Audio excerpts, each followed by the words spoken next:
అందరికీ నమస్కారం. అమ్మ మాట అమ్మాయి బాట ఛానల్కి స్వాగతం. కథ చెప్పుకుందామా? చిట్టి కథ. ఒక రాజుకు ముగ్గురు కొడుకులు.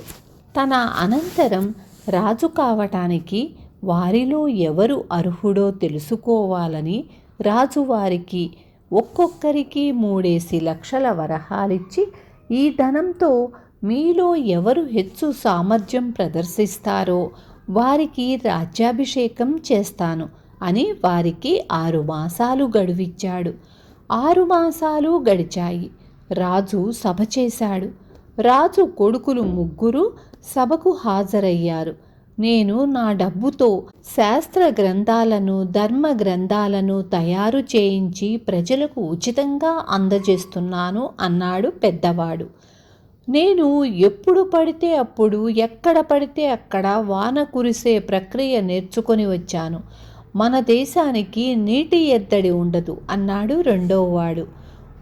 నా డబ్బుతో సేనాపతులను, దళాధిపతులను నా పక్షం చేసుకున్నాను. ఈ భవనాన్ని నా సేనలు చుట్టుముట్టి ఉన్నారు. నాకు వెంటనే రాజ్యాభిషేకం చేయించండి అన్నాడు మూడోవాడు. ఆ రోజే వాడికి రాజ్యాభిషేకం జరిగింది. విన్నారు కదా. రేపు మళ్ళీ మరొక మంచి కథతో మీ ముందుకొస్తాను.